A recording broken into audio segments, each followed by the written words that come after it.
deploying and managing compliance baselines. All right, so we got applications pretty well nailed at this point. And we got operating systems and user state data pretty well nailed also. We even know how to do updates and push those updates out. So what's left? Well, if you remember back a number of nuggets ago when we were talking about this whole multi-layered approach to how we can deliver an operating system or how we can deliver really an experience to a user.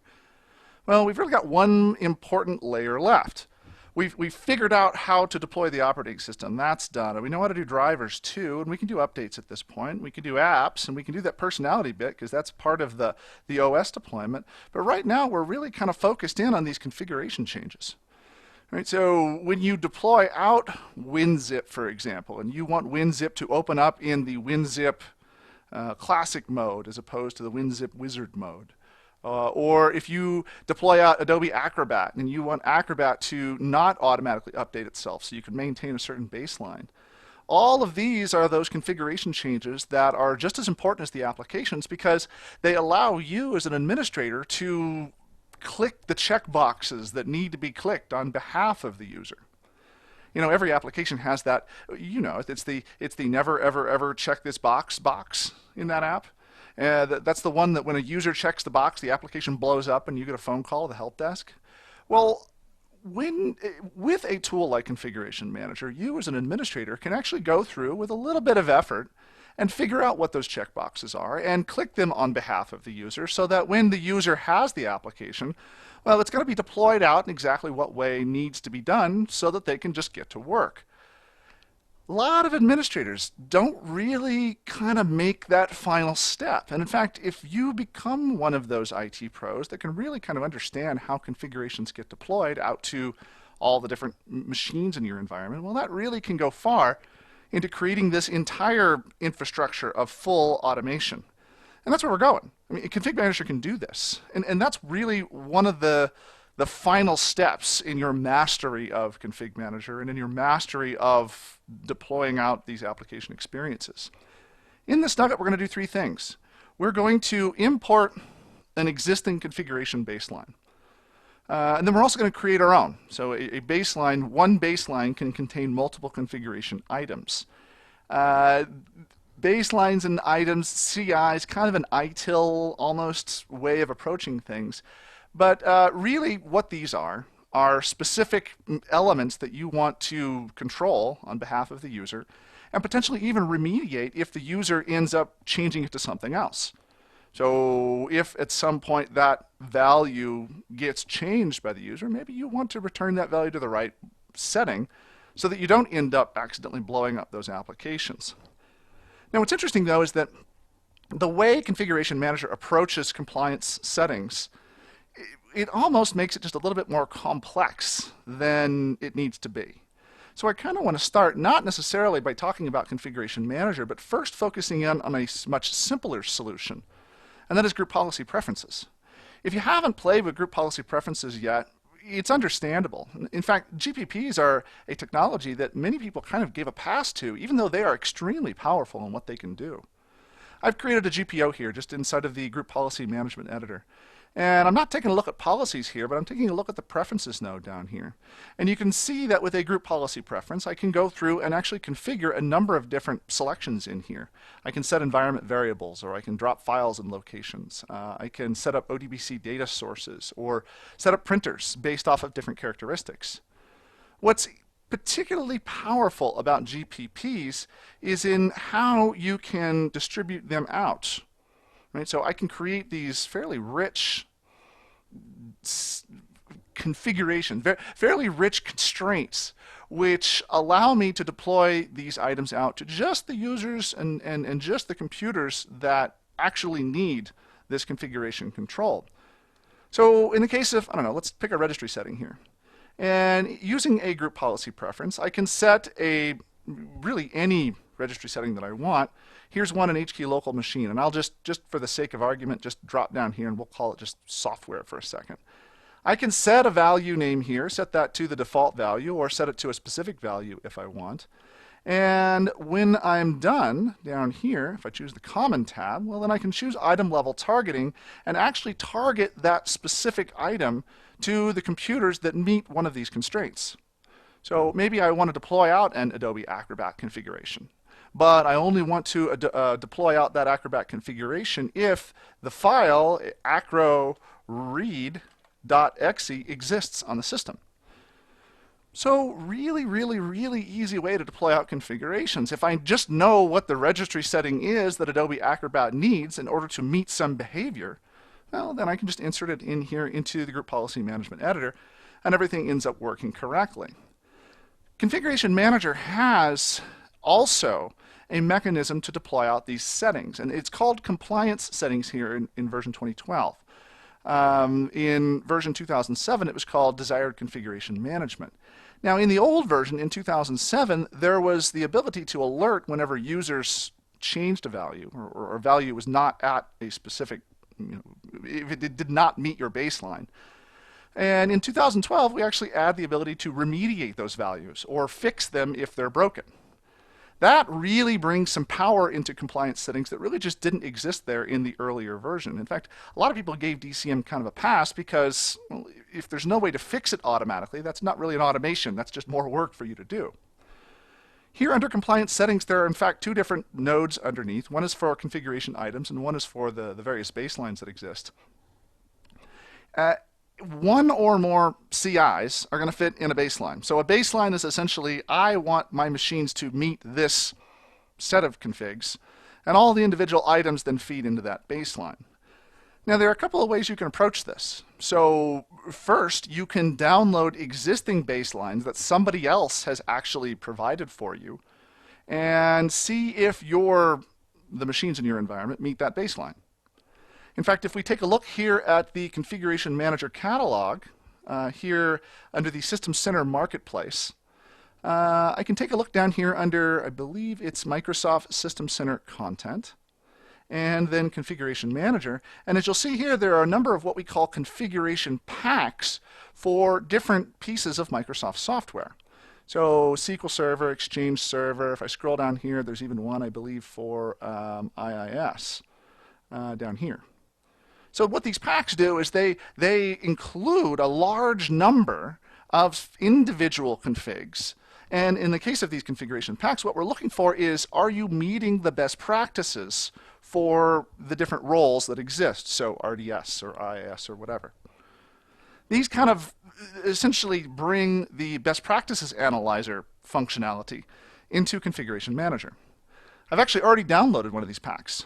And if we take a look here, I believe I put it here under source files. So let's go to Config Manager 1 source files.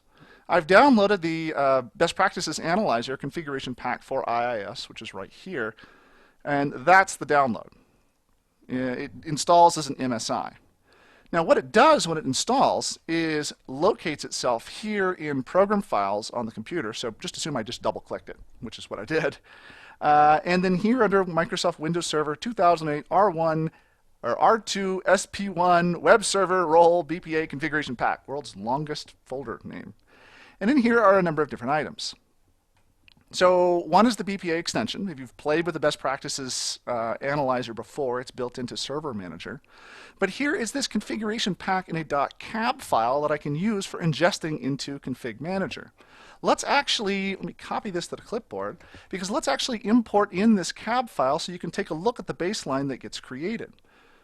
Here, if I choose to import configuration data and click Add, I can actually, here it is right here. I can actually go to this folder and then select the cab file, and that will actually go about creating or adding that cab file into this baseline. You'll see it's right here.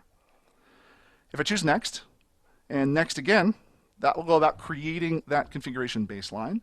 And if I choose Close, you'll see that I have that config baseline that's currently not deployed out, that's available for deploy to any machine that presumably has IIS installed to it. If I take a look at the members of this pack, well, I can see all of the different items that exist in the pack. So all of these are the configuration items, the CIs that go in the configuration baseline. Let's take a look at some of the items here.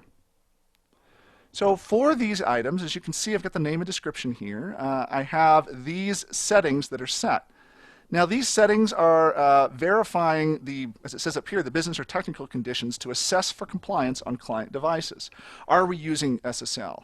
Are certain configuration attributes set correctly? What types of settings are these? In some cases, these are scripts. So you'll see here we have a problem and an impact that Microsoft has included here with this, and actually a script that's been created, in this case it's PowerShell, to determine whether or not this server is meeting this compliance item. Over here under compliance rules, well, I have some rules that identify whether or not I actually meet the baseline or not. And if I don't meet it, well, what's the level of severity of not meeting that baseline? In this case, if a condition equals, for example, passed, well, then that's a severity critical. By downloading these cabs, what it allows me to do is then deploy out this baseline to one or more machines in my environment. If I right-click and choose to deploy, well, this gives me the ability to deploy out this configuration baseline here out to one or more collections down here on the bottom. So with that in place, the machines that this deploys to will then evaluate their configuration against the baseline, and then you in the reports, in Config Manager reports, can figure out, well, where are you not meeting the best practices for IIS? Useful tool. Again, this provides a way for you to get kind of that warm fuzzy that you're actually doing the right things as it relates to all the different roles in Windows Server 2008 R2. Now, in the previous version of Config Manager, that's kind of where things stopped. That previous version it really concerned itself with alerting you when problems existed, but there really was no way to really do anything. And so consequently, a lot of people kind of ignored DCM back in 2007 for most uses because, well, if it doesn't actually do anything, it's not really something that even Config Manager really helps with. Config Manager is all about actually creating change or enacting change on the different systems that are out there. And also, you know, not all of us just really can meet the best practices for all of these different roles. Microsoft might assert a best practice for IIS, but at the end of the day, really it's what your configuration is and the specific needs that you have that are really important. So maybe working with these imported baselines is of limited use. Maybe we have other needs though. Back here on my other computer, client1.company.pri, maybe, for example, in your environment, it's not so much that you're concerned about IIS, but you have this Adobe Reader application. And Reader is just one of those kind of painful applications sometimes, or it can be. And maybe you need to meet a certain baseline for Reader. You don't want Reader to necessarily automatically go and update itself because you might end up with Reader versions that are the wrong version.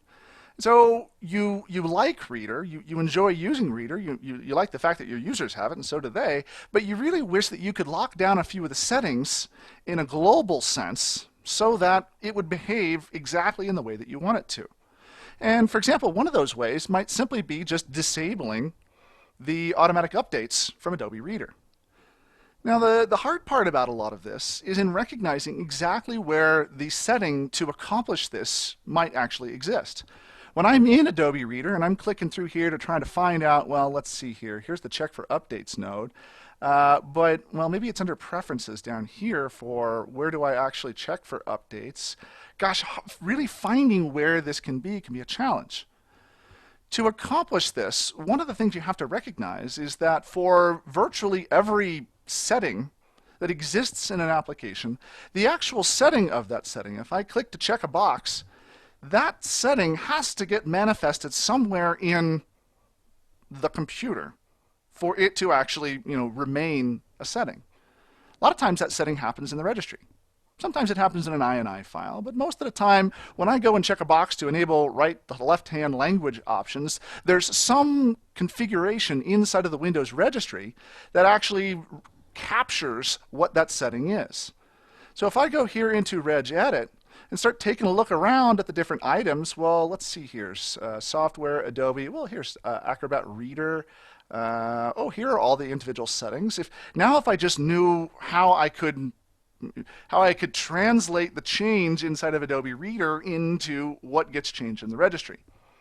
Now, there are a lot of tools out there, a lot of registry scanning tools, a lot of even freeware registry scanning tools that will help you identify what's different between the first, before you make the change, and then after you make the change. In fact, we worked with WinInstall LE back on an earlier nugget for doing an install. And so other tools similar to WinInstall LE may be of assistance for you. Or, in some cases, you can actually sleuth around on various websites to find the developer's view of what those changes are. Adobe Reader, for example, has this very useful tool. It's called AIM for Acrobat. And what it is it's called the preference reference. And you can download this from Adobe's website, and it installs as an Adobe Air application. But effectively what this is it's a nice reference of all the different possible configurations that you can set for Adobe and what they might mean. In fact, down here I see this iCheck variable. And according to this, if I scroll up, these are all the Windows preferences, and these relate to Windows updates. And in fact, this iCheck value here, if I take a look at it, shows me the exact registry path that specifies the updater's update mode. For example, manual or semi-automatic. And in fact, if I set the ARM value here, iCheck, for Acrobat and iCheck Reader for Reader, if I set that value to, it looks like 0, that will actually disable Reader's automatic updates. Aha! Now I've actually sleuthed exactly the registry value that I need. So let's actually take a look at how we can enforce the disabling of the Adobe Reader automatic updates using a tool like Configuration Manager. So let me flip back over here. And what we want to do here is actually begin by creating a baseline. So I want to create a baseline here called Adobe Reader X. Very simple. When I create that baseline, that creates essentially the shell for the configuration items that will essentially go inside this baseline. Now inside this baseline, what I want to do is actually add in one or more configuration items into the configuration baseline. And the way that I'm going to go about doing that is here under configuration items, I'm going to create a CI, and this CI will be disable Acrobat Reader X auto update. Let's just call it that. And the type of the Windows type of CI that I want to create is a Windows CI as opposed to a mobile device CI, and it does indeed contain application settings. Here under categories, let's see, this is going to be a client and a line of business application. Choose next. And the next item I have to figure out is, all right, well, I only want to validate this configuration item because it deals with applications if the application's actually installed on the computer. Right? I don't want to go and see, well, wait a minute, there's no value here because Adobe Reader doesn't actually exist on this computer. So you'll see here that we have this item called detection methods that gives us the ability to identify whether or not Adobe Reader actually exists on the machine or not. My default option is to always assume that the application is installed. If this is, Adobe Reader is probably installed everywhere, so it might be a decent idea to just select this in many environments. But what I want to do is choose, maybe not always assume, but maybe I can choose a custom script that I can use to detect the application, or even to use Windows Installer Detection. So with Windows Installer Detection, what I'm looking for is the MSI file that was used to actually install Adobe Reader on all the machines in my environment. I actually have that MSI that I've stored in my source files location. If I go back to Config Manager 1 and to source files, here's the Adobe Reader X, the working directory that I used for creating the Adobe Reader X package. And if I double click on that and I go to the subfolder here, looky there, there's acroread.msi. This is not the actual executable used for installing Adobe Reader, but instead it's the MSI that's used for installing it. So you'll see here it drops in the product code and the version. This application is installed for one or more users. I can choose next. And now I need to set up what the settings are for this application. So these settings are essentially defining what registry keys, or what Active Directory queries, or what configurations on that system I'm interested in taking a look at. Let me choose New here. Now, the setting I'm looking for is Auto Update here. And you'll notice that the setting types can be one of a very large number of settings. SQL queries and HUCL queries and XPaths and registry values and file system stuff. Really, anything that exists on that system can be interrogated by the Configuration Manager client. What I'm looking for in this case is a registry value. And the data type here is going to be I believe it's an integer value, it's a D-word value.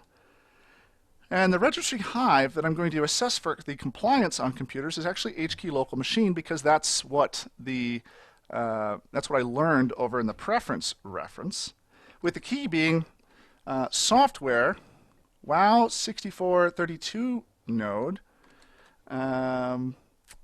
Adobe ARM 1.0 ARM. The value is going to be iCheck reader, and choose OK. With that, then I need to identify what the rules are that validate what the compliance should be for this application. So let me choose New here, and I'm going to choose Auto Update. The selected setting I'm interested in is this one here, Disable Adobe Reader X Auto Update, and this setting here, Auto Update. Now, with that selected setting in place, what I need to identify is what the value should be for this machine to be in compliance. So I can choose here a value, or whether or not it exists or not. And when Auto Update equals, in this case, 0, well, then I know I'm compliant with whatever my business policy should be. Now down here, if I choose to remediate non-compliant rules when supported, that means that if anybody actually tries to change the value and turn on automatic updates, so it switches from 0 to 1 or 2 or 3, well, then the Config Manager client will then remediate or return the value back to the correct value, which is a 0. Once I recognize that I've got a non-compliance severity, I can define what that is here. I'll just set that to warning and choose OK. The next screen allows me to identify which platforms this compliance will actually run on. Now, I'm not really interested in my servers because, well, they just don't exist in my environment, and I don't have Windows XP or Windows Vista. Really, all I'm interested in is Windows 7. Choose Next, and Next again, and that creates that configuration item. The last step in the process is to associate the item with the baseline. That happens back here under Configuration Baseline. Let me right-click Adobe Reader X, go down to its Properties node here, and in the Evaluation Conditions tab, I'm going to add a configuration item. In there, you'll see my CI called Disable Adobe Reader Auto Update. There we go. Choose OK. And as you can see, now I have this baseline with a configuration item existing within it. Last step is just to simply deploy out the configuration baseline. And that deployment occurs in just the same way that we're used to with all of the deployments, whether it be an operating system or an application or what have you. I want to select the configuration baseline to deploy. I want to remediate those non-compliant rules, even outside of the maintenance window. And then I want to set that to for example, the all systems collection here. And a simple schedule to run it every so often. In fact, maybe not every 7 days, just maybe every day. And when I hit OK here, well, now I've actually deployed out this configuration baseline. And at any point that a user actually receives Adobe Reader, well, they're also going to receive the correct configuration for Adobe Reader so that they have the full experience that they're looking for right out of the box. Further, if a user tries to alter that experience or to change the configuration, Config Manager is going to recognize that and then remediate that so that the user ends up still maintaining that correct configuration that we're looking for. Pretty cool. So what have we talked about in this nugget? We've really talked about deploying and managing these compliance baselines, and really how this is kind of the top level of maturity as it relates to deploying out these consistent application and user experiences out to the different machines and people in your environment. We talked about how, well, there is all these different layers, and how all these different layers aren't really complete until we have these configuration changes that exist almost at the top level. And we talked about how you can use tools like group policy preferences to deploy out many of these configuration items, but how Configuration Manager brings in a bit more overall management associated with importing in other people's configuration baselines and then creating your own and deploying them out to the different computers on your network. So once again, best of luck with deploying those application experiences out to the different users and computers in your environment. With this, you really have everything you need to deploy everything from operating system to applications, drivers, configuration changes, and that personality to really anywhere that your configuration manager infrastructure can touch. Coming up next, we're going to move on to some of the more miscellaneous topics. They're no less important, but they might be ones that provide or fulfill a specific use case in your environment. Things like metering software usage and managing security and mobile device configurations. Those are coming up. But until then, I hope this has been informative for you, and I'd like to thank you for viewing.